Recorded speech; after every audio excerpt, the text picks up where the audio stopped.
I think I, I think I'm moving well. I hope I'm moving well. I think we're working a lot off the court, as you said, with you. So I think it's showing more and more now these past few months the strength that I have, and it gives me more confidence also to go for my shots, to take a bit more risk, because I know that I'll be able to handle the longer matches or longer rallies. Yeah. Stamina, like I was watching you today. It was supposed to be a dream, a passing of the torch. The king of clay, Rafael Nadal, offering guidance to the young princess of Philippine tennis, Alex Eala. But behind closed doors, in a private session that was never meant to leave the academy walls, a conversation turned catastrophic. The praise the world expected was replaced by a shocking, brutal honesty that left Ayla shattered. A single sentence from her idol, a critique so unexpected and direct, broke the carefully constructed composure of a rising star. This is the leaked story of mentorship gone wrong, of a shattered idol, and of the moment a young champion's entire world cracked under the weight of a truth she wasn't ready to hear.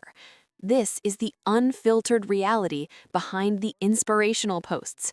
If you're ready for the story no one wanted you to know, you need to see this. Hit subscribe and tap the bell right now.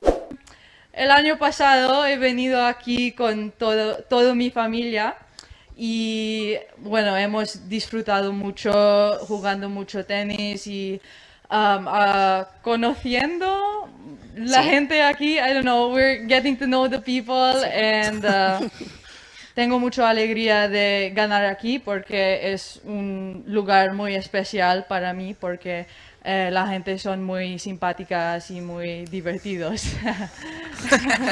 Okay, that's it. Okay. Qué natural es también, ¿verdad? Las dos.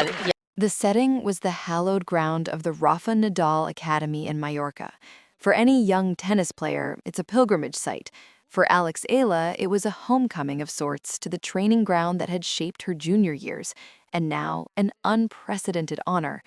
The invitation came not as a formal training block, but as a special one-on-one mentoring session. The narrative, crafted for the public, was perfect. The legendary fighter, the paragon of mentality, Rafa Nadal, imparting wisdom to the sport's most promising young fighter. Photos were released of them smiling on court, Nadal demonstrating a point, Ayla listening intently. The headlines wrote themselves. Nadal takes Ayla under his wing, passing the torch. Her social media buzzed with pride from fans. This was the ultimate validation. The outside world saw a curated glimpse of tennis royalty. What they didn't see was the private, closed-door conversation that followed the photo op, after the cameras had left and only the echo of bouncing balls remained. It was in this intimate, unguarded space that Nadal, known for his ferocious competitiveness and uncompromising standards, transitioned from gracious host to ruthless analyst. He wasn't speaking to a fan or a junior anymore. He was speaking to a professional.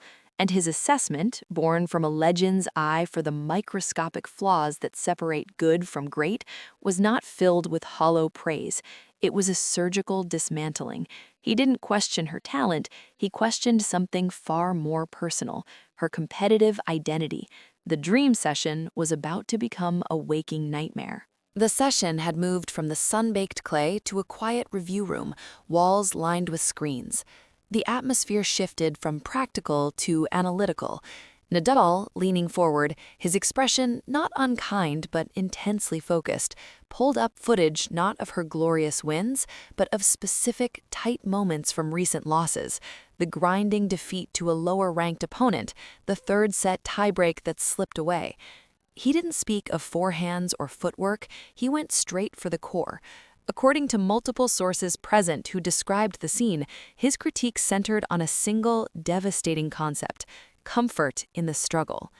"You play beautiful tennis, Alex," he reportedly began, his tone calm but piercing. "Your technique is clean. You have the weapons. But I look here and here and here," he said, pointing to moments where matches hung in the balance, "and I see a player who is waiting for the match to be won, not a player who is tearing it away." He paused, letting the translation and the weight of his words settle. You are too comfortable being the talented player who could win. You are not yet uncomfortable enough, angry enough to hate the idea of losing a single point you have already earned. You respect the game, but at this level, sometimes you must disrespect your opponent's right to be on the same court with you in the important moments. That fire, I do not see it burning hot enough. The room, according to insiders, went deathly quiet. For Eala, these weren't technical notes. This was an existential indictment from the very embodiment of the relentless, point-by-point fury she was supposed to embody. He wasn't criticizing her backhand, he was criticizing her heart. He was telling her, in the most respectful yet brutal way possible, that her mentality, the thing she and her fans prided themselves on, was not yet worthy of the champion's circle. He pointed out body language, a slight slump after losing a long rally instead of an immediate furious reset, the acceptance of a bad line call rather than a pointed, momentum-shifting confrontation with the chair. You are too polite to your own destiny, he concluded. The impact was not a dramatic outburst, it was an internal detonation. Witnesses describe Eala's face as going pale, her usual attentive gaze dissolving into a 1,000-yard stare aimed at the frozen video screen showing her own image. She nodded slowly, mechanically, thanking him for his honesty, her voice barely a whisper. The session ended with a handshake, but the connection had been severed. She had not received the anointing she expected. She had received a verdict. She lacked the very Nadalian essence required to reach the summit. The idol had not just refused to bless her, he had held up a mirror and forced her to see a reflection she feared might be true, that of a talented, respectful player who didn't yet possess the savage, win-at-all-costs hunger. She left the room carrying not inspiration, but a profound and destabilizing question mark over her entire competitive soul. The aftermath of the session was a study in silent devastation. Eala and her team left Mallorca not with a renewed sense of purpose, but under a cloud of profound disorientation. The planned social media post, a grateful caption beside the smiling photo with Nadal, felt like a grotesque lie. It was posted, but the light in her eyes from the photo was gone, replaced in private by a hollow, haunted look. For days, there was only a heavy silence from her camp as they processed a critique that threatened the very foundation of her tennis identity. How do you train to be less polite? How do you manufacture a fury that isn't authentically yours? Then the bomb detonated. An anonymous report, citing multiple sources present at the Nadal Academy, was published by a prominent European tennis outlet. It didn't just summarize the critique, it quoted it, verbatim. Too comfortable being the talented player, not uncomfortable enough to hate losing, too polite to your own destiny. The phrases were literary dynamite. The article framed it not as tough love, but as a brutal dressing down that left the rising star shell-shocked. The tennis world exploded. The narrative split into viciously opposed factions. One side, the traditionalists and Nadal purists, championed the critique as the ultimate gift. This is what separates Nadal. He doesn't give fake praise. He told her the raw truth she needed to hear, they argued. If she can't handle this from a legend, she doesn't have the mentality for the top 10 anyway. They framed Eala's reported reaction as proof of her fragility, validating Nadal's very point. The other side reacted with protective fury. Eala's fans, particularly in the Philippines, saw it as a cruel and unnecessary gut punch from an untouchable icon. Who is he to question her heart? Has he seen her grind from nowhere? This is bullying disguised as mentorship. Cultural context fueled the fire. For an athlete from a culture that deeply values respect and humility, Nadal's demand for disrespect and raging fury felt like a foreign, toxic imposition. Psychologists and sports commentators weighed in, debating the ethics of such direct criticism. There's tough love, and there's breaking a player's spirit, one op-ed read. Nadal's mentality is unique to him. Imposing it on another, especially a young woman from a different culture, is not coaching, it's psychological colonization. The leak transformed a private moment of painful growth into a global public trial. Eala was now trapped in a no-win debate. To agree with the critique was to admit a fatal flaw in her character. To reject it was to spit on the wisdom of her idol. She was forced to confront her deepest insecurities not in the privacy of a coaching session, but on the blinding, judgmental stage of the world's opinion. The inferno wasn't just about what Nadal said, it was about the violation of the confidential space where athletes are allowed to be vulnerable. The ghost in the room was no longer just a critique of her mentality. It was the terrifying reality that no moment of growth, no matter how painful or private, was safe from becoming public spectacle. In the eye of the media hurricane, a deeper, more paralyzing storm raged within Alex Eala. Nadal's words, now echoing endlessly in press clips and social media threads, had done more than critique her game. They had triggered a fundamental crisis of identity. Who was she, if not the respectful, mentally tough fighter who always gave her all? That was the story she told herself, the narrative her fans clung to. Now, the greatest fighter of them all had labeled it a facade, a pretty cover for a lack of necessary ruthlessness. Every practice session became a torturous interrogation. A fierce winner was no longer just a good shot. It was a test. Was that angry enough? A composed response to a bad line call felt like a failure of Nadal's mandate. She was playing chess against her own instincts, and every move felt wrong. Her team faced an impossible coaching dilemma. Do they try to fundamentally reshape her competitive personality, to stoke a rage that might feel alien and unsustainable? Or do they double down on her natural strengths, trusting that her own brand of quiet, steely determination could be just as potent? The risk of the former was creating a fractured, inauthentic player. The risk of the latter was that Nadal might be right, and that her current mentality had a permanent ceiling. The pressure crystallized around an imminent, scheduled public appearance, a pre-tournament press conference for her next event. It would be her first time facing the media since the leak. Every journalist in the room would have one question, phrased 100 different ways. How did Nadal's criticism affect you? The world wasn't just waiting to see her play, it was waiting to see her answer. Would she be defiant, rejecting the critique? That would be spun as arrogance, an inability to accept hard truth. Would she be broken, her voice wavering as she acknowledged the pain? That would confirm her fragility. Would she deliver a polished, PR-friendly deflection? That would be seen as inauthentic. There was no safe path. This press conference ceased to be about tennis. It became a live, high-stakes performance of her mental state, a live referendum on whether Nadal's words had shattered or strengthened her. The weight was crushing. She wasn't preparing for a match. She was preparing to defend her own soul in front of a global jury that had already heard the prosecution's damning evidence. The court of public opinion had convened, and she was being forced to testify against herself. The question was no longer about forehands or footwork. It was a terrifying, simple one.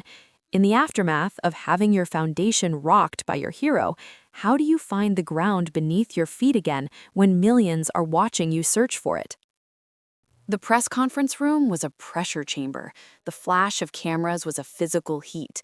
Alex Eala took her seat and the air tightened.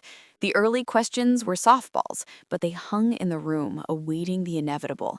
Then it came from a veteran reporter in the front row, his tone not unkind but direct. Alex, the entire tennis world has read the reported comments from Rafael Nadal questioning your competitive fire. Can you tell us what that experience was like and how you're processing that critique? A hush fell. This was the moment. The live was being clipped in real time. She took a slow breath, her eyes not darting away but meeting the room. When she spoke, her voice was clear but carried a new, gravelly weight. My time at the academy was a great learning experience, she began, the careful diplomacy expected. Then she paused and seemed to step off the prepared script. Rafa is Rafa. His standard is the highest standard. To hear that from him, it's hard. She acknowledged the pain openly, disarming the narrative of fragility by owning it. It was difficult to hear. It sat with me for a long time. It made me question a lot of things. Then she delivered the masterstroke, the line that would define the entire episode. But it also made me understand the difference between fighting and winning. I have always fought. That is who I am. But he challenged me to not just fight the opponent or the scoreboard, but to fight against the version of myself that is accepting of anything less than everything. She wasn't rejecting the critique, she was reframing it. She was translating his language of disrespect and anger into her own language of an internal, relentless standard. So now I am not trying to become Rafa. I am trying to become the most complete version of Alex Eala. And sometimes that means being uncomfortable. Thank you for the question. The reaction was instantaneous and seismic. The narrative shifted in a single breath. She had not broken, she had not defied, she had absorbed and translated. Her fans exhaled a collective sigh of relief and pride. She had taken the blow and used it to define herself more clearly. The pundits were forced to recalibrate. This wasn't a shattered player, this was a maturing one, demonstrating a sophistication of mind that perhaps Nadal himself hadn't anticipated. The crisis was reframed as a painful but vital step in her evolution. The true test came on the court in the following days. Her matches were dissected not just for winners and errors, but for moments, and they were there. A stare down after a crucial break, a furious pump of the fist after stealing a set she'd been down in, a cold, pointed conversation with a chair umpire over a disputed call. It wasn't the unchecked rage of a Nadal. It was a sharper, more focused, more intentional version of her own fire. She had taken the kernel of truth in his brutal honesty, the need for a higher, almost selfish standard of will, and filtered it through her own identity.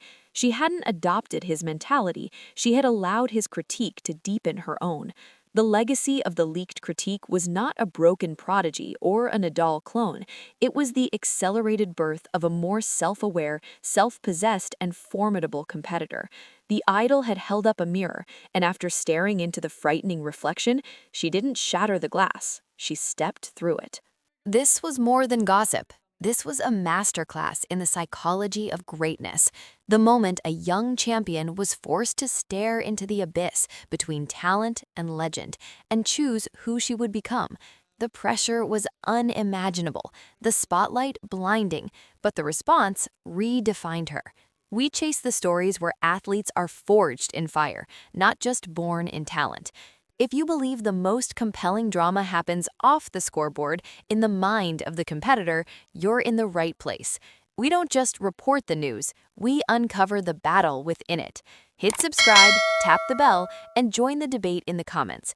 Did Nadal's harsh critique ultimately do more harm or more good?